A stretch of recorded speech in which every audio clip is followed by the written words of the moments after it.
City of Stevens Point Board of Park Commissioners meeting, recorded October 7, 2020.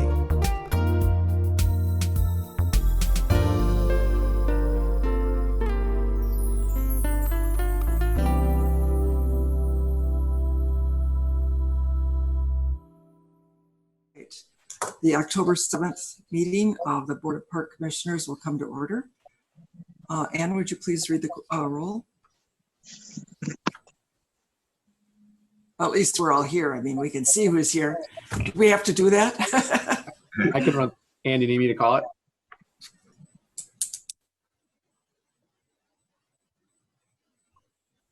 She's on mute. I can load the form real quick. Yes, Okay. please do that. I'm actually communicating with Matt Kirsch right now. I think he's having trouble getting up. Well, all right.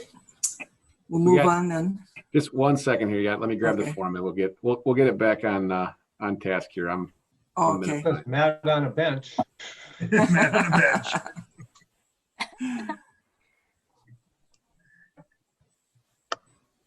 Okay, so Freckman, Here. Gladowski, Here. Hall, Here. Kirsch. We're gonna say here. Oh, here. Yep, I'm here. McDonald, Here. O'Connick, Here. Shabilsky, Here. Shore, absent. Slowinski, Here. Sorensen, Here. and Zerzua. Here. We have a quorum. All right. Thank you. Item number 2, approval of September 2nd, 2020 meeting minutes. I move Is there- approval. Second. Okay, it's been moved and approved. Is there any discussion? Okay. All those in favor, please signify by saying aye. Aye. Any opposed? Okay. Any opposed? Okay. The minutes have been approved. Okay. Item number 3, approval of Healthy Halloween Scavenger Hunt special event for October 31st, 2020 at Iverson, Bucholt, and Kasia Parks. I see Sandy Williams is here. Dan, do you want to introduce? You bet. So the special event request in front of you is a new special event, which is why it's before the Park Commission. The event request is asking for, in the description it shows 4 parks, but 3 of them are within our jurisdiction for Iverson, Bucholt, and Kasia. Essentially, and Sandy can speak to the details of it, it's primarily a staging area in those parks and a drive-through event. Some handouts that are going on with it. We did have a conference call on this about a week and a half ago and went over the restrictions within the park system. It is outdoors, so the new governor's order does not apply. However, we did make Sandy aware of the requirements in terms of congregation of people. And based on what we've been told, looks like they should not have many at one time, and they're well within those guidelines. So staff recommendation is to approve. But Sandy is here as well if there's particular questions. Sandy, would you like to add any information to that? No, I think Dan covered it pretty well. We do have 4 different spots picked out, so the cars will start in different places. That's how we're going to mitigate, and they won't get their clue to the next spot until they go through each of the checkpoints. So that's how we're going to make sure there's only a few cars at each stop. Sounds like a real nice This is event. Alder Slowinski. Yes. Alderman Slowinski. Alder please. Slowinski. I'll move to approve the request for the Healthy Halloween Scavenger Hunt for October 31st at Iverson, Bucholt, and Kasia. And if there's a second, I have comment. I'll second. And I guess I would just like to say this sounds like a really fun event for the kiddos, especially, this year with things are a little bit different. So I think this is a great event. This is a great idea. And I'm hoping that, other groups can brainstorm and come up with activities for the kids. So great event. Thank you so much for the support. That's really a creative way to deal with things right now. So, okay, we have a motion and a second. Any further discussion? I have a question. Yes, Makia. And I agree that I love that there's a creative solution in this not ideal time. Just wondering, are participants allowed if they don't have a car? Oh, that's a good question. We hadn't thought of that. Just thinking, like some families might not have a vehicle and might want to participate, but. Okay. I can definitely bring that back to our committee with the spots, the check-in points being throughout the city, all the way from the east side to the west side. Perhaps we can look at public transit. That might be an idea. I can bring it back to the committee for sure. Okay. Just something to think about. Thank you. Definitely. Thank you. Okay, is there any further discussion or any questions? Okay, we have a motion and a second. All those in favor, please signify by saying aye. Aye. Aye. Any opposition? All right, it's been approved. Thank you, Sandy, and good luck with the event. Thank you so much. Item number 4, approval of KB Willett Arena Standard Facility Rental Policy. Dan or Kate? I'll start with this one, and then we do have Kate on the line as well from the Willett. I think about 2, it might be 3 months ago, when we were starting to enter and roll out our new Civic Rec online registration and reservation system. We had a very similar, very nearly identical policy in front of the Park Commission that was approved. There's some uniqueness to some of our facilities, and the ice arena is one of them. Primarily the fact that some of the rentals happen with a much shorter time window in advance, than what the other ones. So a lot of our lodges are booked months in advance. The Willett does a lot of things, sometimes within days, sometimes even the same day. So there's some particulars in terms of the timeline for refunds or cancellations within this policy, as well as some of the things that are more specific to the Willett. So rather than have a policy be inconsistent, Kate and I worked, and Kate primarily put together the things that were unique to the Willett within this policy. And we are recommending approval as we enter a season here, and we're up and running ready for this year. Okay. Does anyone have any questions for Dan or for Kate, if you've had a chance to review the rental policy? We did have a couple grammatical errors that were caught, and we have fixed those. So a couple small spelling items and things like that, but we'll have that cleaned up in the final version. Okay, great. Okay. Do we have a motion to approve this? Actually, Sue, I have one question for Dan. Dan, will we need to get any modifications made to the policy about the governor's orders for the indoor facility? Yeah, great question. So actually, today we actually had the meeting rooms looked at to get the final occupancy for the meeting room piece of it, because our occupancy for the building itself is actually, Kate, correct me if I'm wrong, if I'm getting the wrong number here, over 1,800. So right now we're significantly less than that. We actually have just 50, and then in 2 pods. So we're not even at 10%, but we wanted to make sure that even outside of ice time, should somebody want to have a meeting room, that we're underneath that. So by tomorrow morning, we anticipate having occupancy numbers on both of the rooms that are segregated from the actual ice area. And we'll have acknowledgements and within our rental policy for that going through November 8th or whatever it ends up lasting till. Good, thank you.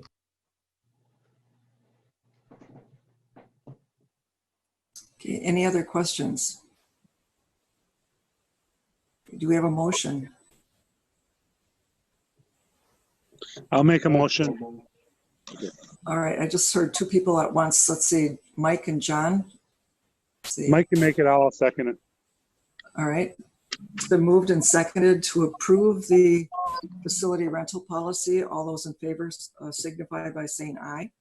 Aye. Aye. Aye. Aye. Any opposition? Okay, the rental policy has been approved. Thank you. Thanks for all your work on that, Kate, and your staff. Approve item number 5, approval of recreation program refund policy.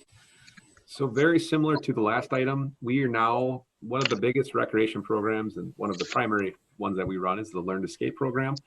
And while we were reviewing things with COVID, we also were talking just through how our refund policy has worked.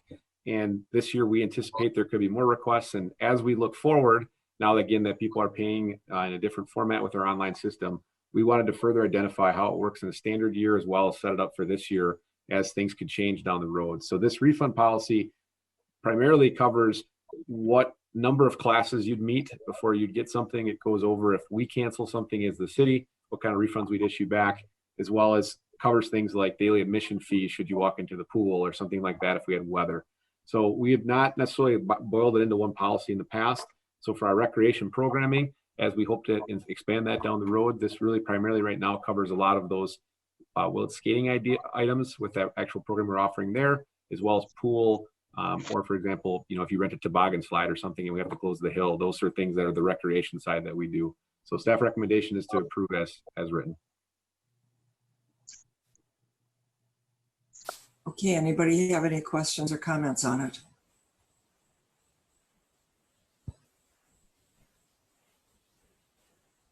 Okay, does somebody want to make a motion on approving the recreation program refund policy? I'll make a motion. Okay. I'll second. All right. We have a motion by John, second by Alder Slawinski. All those in favor, please signify by saying aye. Aye. Aye. Do we have any opposition? All right, that has also been approved. Item number 6, approval of Donald Kopp's municipal pool rental policy. The night of policies, as you can see, this one's not seasonally because the pool's nowhere near being open. We're a long ways from that, but we had it in the draft format. We didn't open this year, so this didn't come sooner, but we had the other two. We did want to bring this one very similar, more specific to the pool facility directly and how they do things with our birthday party rentals and stuff of that nature over there. A little bit outside lodges and the Willet. So this is kind of the third of the 3 that we intended to frame up. So very similarly, otherwise most of it mirrors the other 2, and staff recommendation is to approve. Okay, any questions or comments? Hope we get to rent it next year. Okay. Can we have a motion? I move approval of the COPS municipal pool rental policy. Okay, moved by Sue. Any second? Second. Makira, thank you. Second by Makira. Okay, all those in favor, please signify by saying aye. Aye. Aye. Aye. Any opposition? All right, that has also been approved. Item number 6 has been approved, I should say. Okay, number 7, there might be a little bit more discussion on this. Approval of the 2021 fee schedule. Dan, do you want to take the lead on that? That'd be great. So typically every October, but in the fall usually, the Park Commission gets the fee and charges schedule. Primarily, this is set up for next year's approval. However, we forecast out what we're going to do over the next 4 to 5 years so that there's kind of a framework of how we're setting those fees up. Me being here a whole year, we did evaluate them a little bit more intricately this year. And then with the new system again, we have some more capabilities for things like hourly versus just the set fees. So what I did primarily is the changes. One big change I should mention is, given the COVID-19 environment, I show basically a 0% increase on the fees for 2021, aside from a couple highly supply and demand items. So if you look up in the top, I just put proposed increase 0%. And then we have a real minimal increase the next year in 2022, most of them just a quarter for a lot of the things that we do. Otherwise, like I think it's 1% is what we've got in. Again, it's 0%. And that may change year to year, but just kind of showing we'd have a year that we'd be flat. Hopefully things have improved for 2022. And then if 2023, if we're still improving and things are going well, we could always increase there too if we need to be. But looking at 21, because that's primarily what this relates to. Going down, starting in the red, there is the Willet Large meeting room. So in the past, while we've rented these rooms, we've not necessarily just identified a fee structure. But now that we have this online system and we're able to book things on the calendar and people can see them, we are proposing that we would book the larger of the meeting rooms for $20 per hour and the smaller of the meeting rooms for $15 per hour, trying to compare that to what the rec meeting room is, which is a little bit later on here in the proposal. As you go down further with the fees and charges schedule, one other change in the winter, going down to the winter recreation, we've never rented I'm going to call it the east wing of the multi-purpose or all-purpose building at the Iverson sledding hill during the time we have the sledding hill open. we evaluated that, and Scott and his team had a great idea as we looked through it, saying, if we have the staff there and we basically put a sign up that says this wing is going to be rentable, we would just restrict then those that are visiting the hill into the main portion of the building. We didn't believe it would interfere too much if we rented it in the 2-hour block. So we had it an option because it comes up a lot where people just say, hey, we'd like to bring our own cake and maybe 15 people or something to the sledding hill. And some might just want to sled and not rent the toboggans. So our traditional model where you rent the whole building on a Monday through Thursday didn't apply. This will be an additional offering we think can generate some revenue, not take away from the general public, but allow this kind of private type party event to happen within what's going on at the hill. So we propose $100 for that, and trying to look up at, again, with our lodge rentals during the week, you're paying $160 to $200 if you're renting the whole building. So trying to still be competitive and be fair to what they're offering. We also talked about, and Scott and Ann had a great idea, that after the first year, if it doesn't go well or it goes great, we can always adjust that fee. We're just kind of setting it in the middle right now. As we move forward, the football and the track, there's a lot of fees there. As you see, it's a big chunk of the spreadsheet, and everything is really unique in different areas and capacities. One that we've not necessarily laid out a fee structure for in the past is the Willett West football field. And we do have some agreements and things that worked out where the school paints it and they were allowed to use it. However, this year, again, with things being in flux, we've gotten some inquiries of, hey, what would the city charge if you painted this field and you let us use it? So we assigned that to $80 to be very similar to what some of our other pricing structure is for the other fields. We identified, because outdoor spaces are very popular this year, and we've been asked about questions of, if we rent the whole stadium and offer an outdoor assembly of some sort, what is the cost? So we ran into situations where we were actually quoting some maximums for the day because it's in a random time of the year and the facility is not used. So Kate and her team had put together that if we were looking at $120 per hour on the stadium rental, once we start to get to that $600 range, these events have to set up, but they're not really taking away from another rentable time. So we're proposing a cap there of $600. So it's listed still $120 per hour, but $600 max is where we would cap it for those large events. Well, we're not providing staff, we're not setting up, we're really turning the facility over. We also identified that we just put some just touch-up, cleanup languages just per hour for the practice rental for the contributors to the field. When you go down further, the baseball, softball, we've changed some of our processes in terms of how the different groups that rent the fields or use the fields underneath those agreement language do that through our central office rather than just through Scott Halverson's desk. And as we looked into that, we realized that we can maybe further facilitate when we have to assess a fee for after hours or weekend usage versus just standard usage.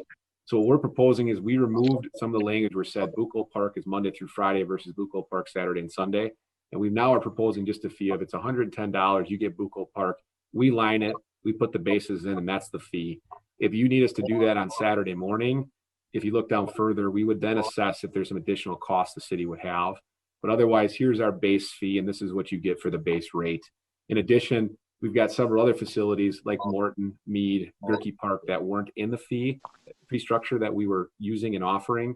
So we've just placed them in there saying these are now added, they're $80 and very similar. That's a Monday through Friday preparation.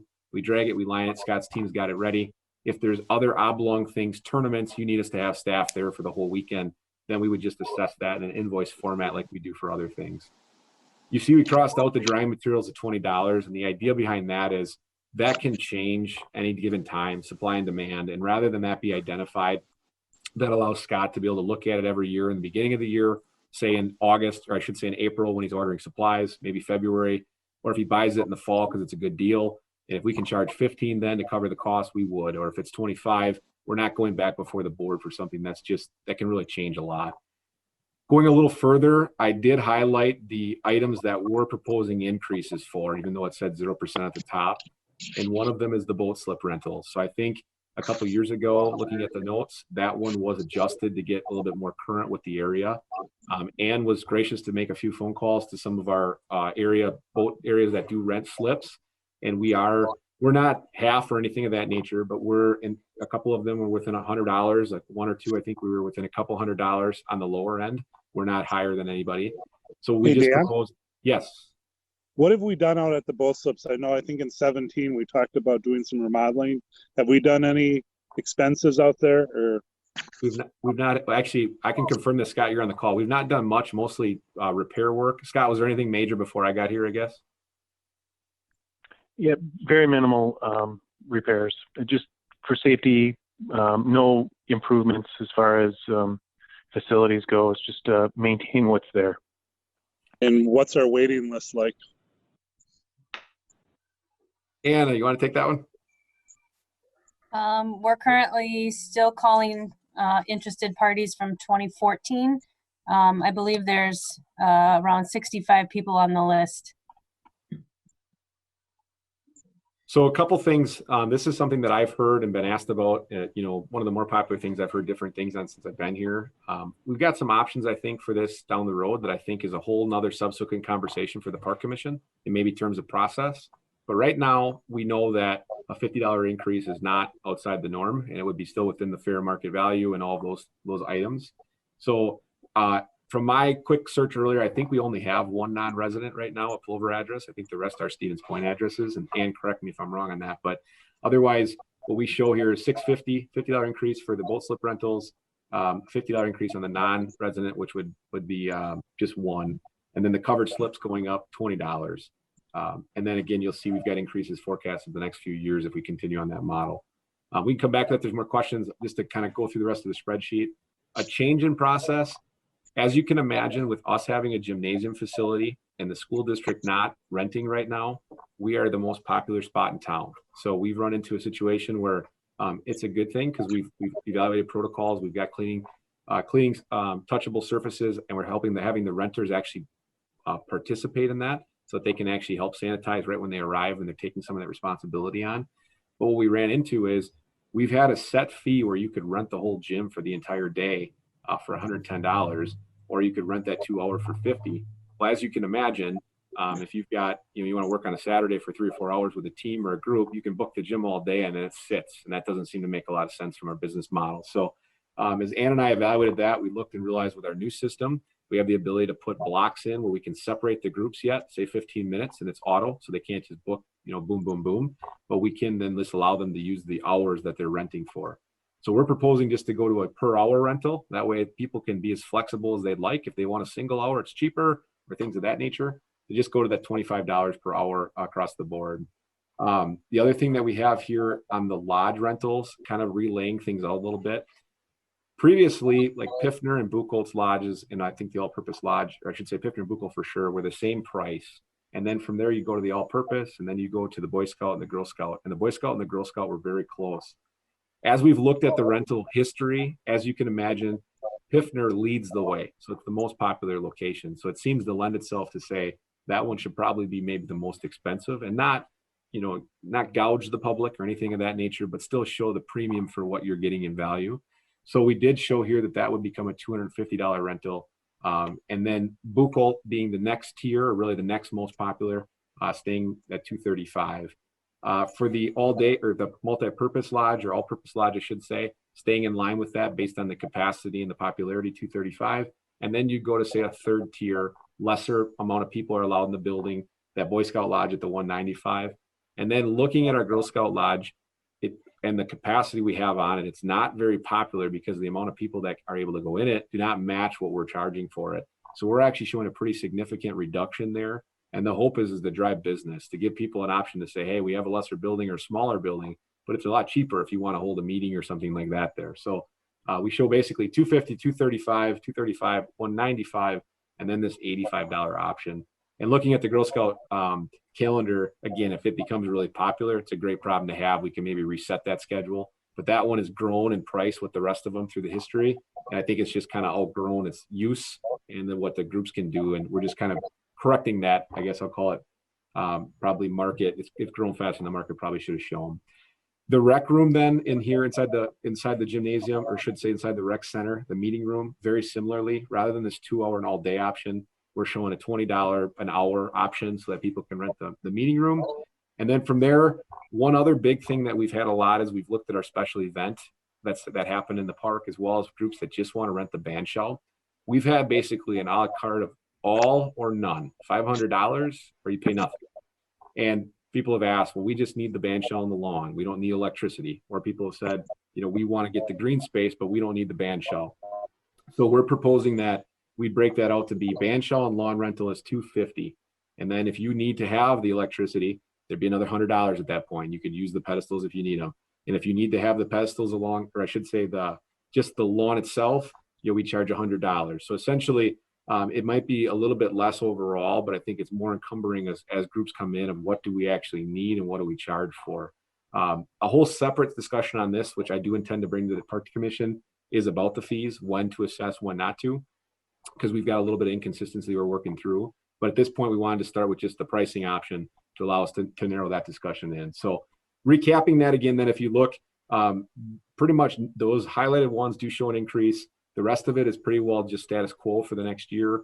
And then the year after is where we start to actually show a little bit of an increase. Again, that may adjust with COVID and what happens and how long our recovery and things take, but that's what staff recommendation is at this point. Yeah. Oh, Mike. Yeah, I had a question on the Xenoff, the game rate. That's for the high school, right? High school. Yeah, so what we did is after the new turf went in, anyone that did not pledge to the field, should they want to come and rent the field, then the game, it went up quite a bit to say, here's the game rate now. Or the other option is basically you could make an annual pledge and then we would waive that fee like the others. So who's using it? Pacelli or? Well, this year, because of COVID, nobody. But we do anticipate most likely some high school activity to be inquiring. Yeah, it's an appealing field. Hopefully we'll get Spash out there and maybe even some of the local, the surrounding area teams might appreciate it. John, did you have a question or comment? Oh. No, I'm fine. Okay, Makira?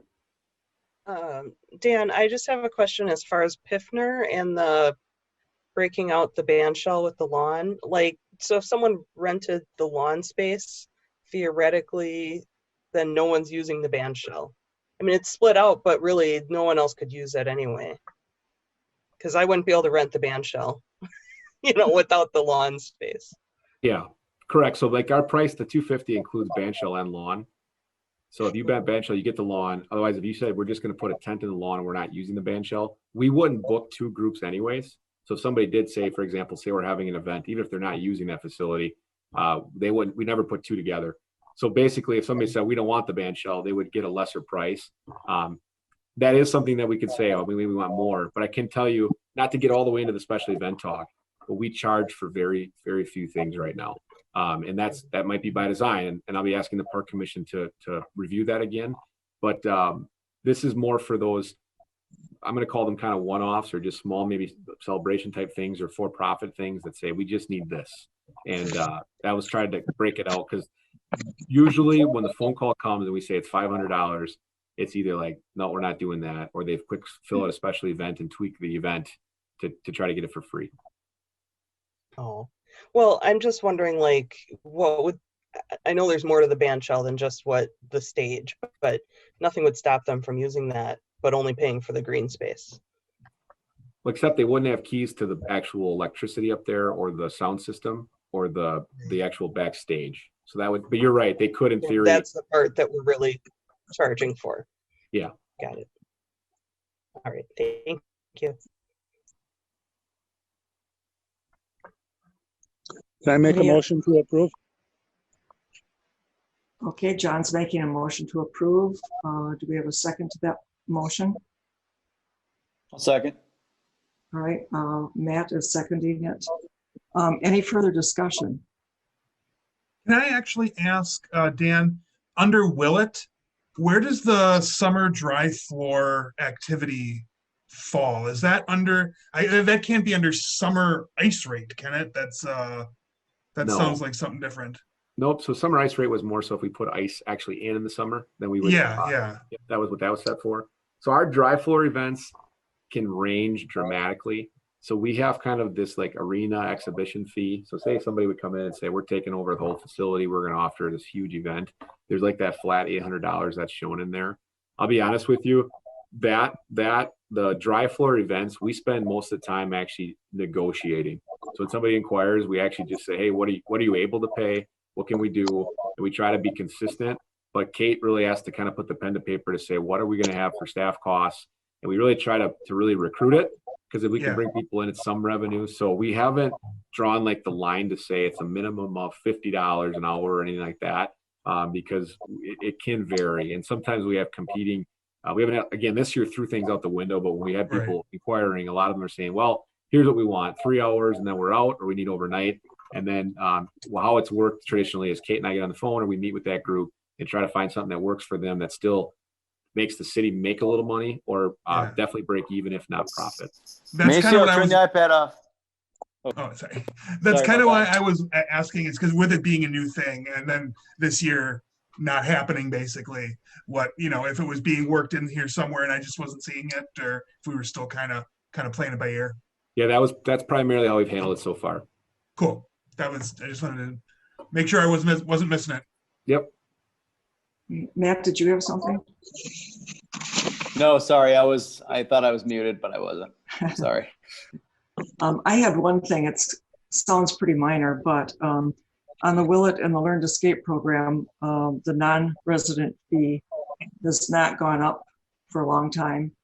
And it looks like its non-resident fee is an additional $10 for the next, on the schedule that's outlined. It looks like it is going to stay at that level for the next X number of years. I don't think that we necessarily, we're already in the Learn to Skate session or season. So I would think that maybe we could look at that for next year. I think we should look at raising that non-resident fee. Our expenses keep going up, and all of us city residents pay the taxes for it. So I think if a person is non-resident wants to take advantage of the programs, we could up that a little bit. Maybe if we could put a note on the side or something to add that or consider it for next year. So noted for 2022's proposal? Yes, I think that would be adequate. Okay. Oh boy, I just forgot. Did we have a motion and a second? I think we did. A motion by O'Connor and a second by Kirsch. All right, great. All those, any further discussion, or are we set to vote? Okay, we're set. Okay, all those in favor of the 2021 fee schedule, please signify by saying aye. Aye. Aye. Any nays? Anyone against it? No? Okay, great. The 2021 fee schedule has been approved. Thank you. All right, time for the director's report. A little shorter report this month. We're rolling into the fall. The big news you probably saw, I'm hoping on social media, was the logs for the Bucholt Park entrance are up.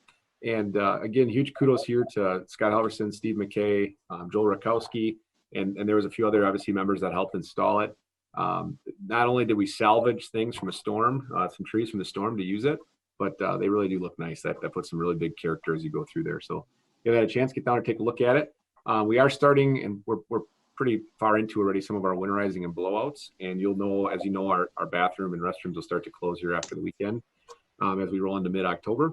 And then those park restrooms at that point, some of them might last a couple days extra if they're on the outskirts, but we start working our way out. And then once we lock the door, they're closed for the season. So the Green Circle Trail in Bucholt Park is scheduled for install any day. We're ready. It's set, and we've been asking, and the contractors are incredibly busy. That, as you all know, we're kind of a waiting game. So I'm hoping that by next month I'll be able to say, hey, that's in, and there's some ability to go on that trail.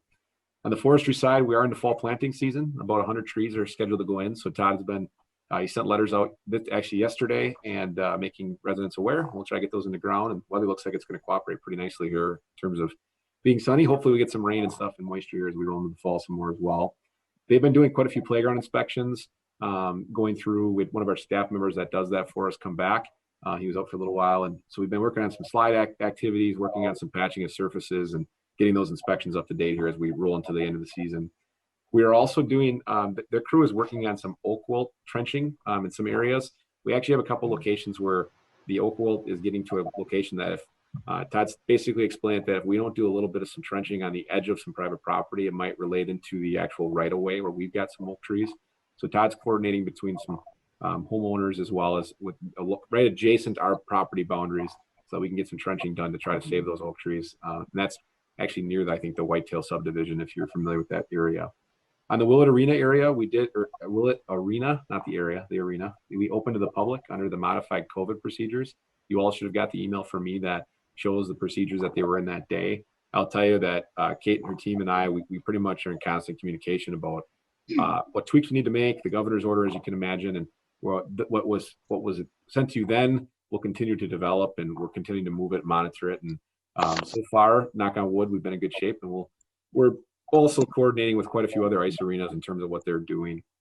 We do have 142 participants enrolled between the 2 evenings, or I should say the weekend and weekday, which is up about 20 from last year. So that's great. I think some of the marketing and online registration, as well as people wanting quite a few of the children to get them in activities, led to that.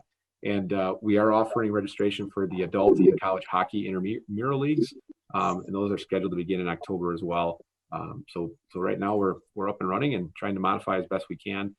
Kate's also working through, it's not on here, but the practice times and things, even though there may not be a season, we hope to maybe get some practice time scheduled for the university. So that's something that's being worked through as well. Does anyone have any questions for Dan? Thank you, Dan. All right, we will be adjourning into closed session at this point. And Chair, you may want to announce we don't intend to probably come out of closed session. We'll just adjourn the meeting in closed session as well. Correct. I need to repeat that. We will adjourn in the closed session. We do need a motion for that closed session as well. Oh, do we? Okay. Yep. Can someone make a motion to that effect? I'll move. Okay, Bob is moving that we go into closed session. A second? I second. Okay, Sue is seconding. All those in favor signify by saying aye. Aye. Aye. Any opposition? I think you have to. I think you have to do a roll call on that. Do we? Okay, thank you. Thank you, Jeremy. We need our alders to keep us straight on that stuff. Thank you. I should have caught that. And I'll run through it. I've got it in front of me here. We'll start with Kirsch. Here. McDonald. Aye. O'Connick. Here. Chabilski. Aye. Slawinski. Aye. Sorensen. Aye. Zerzua. Aye. Freckman. Aye. Kladowski. Aye. And Hall. Aye. 7:06 p.m. We'll go into closed session. We just give me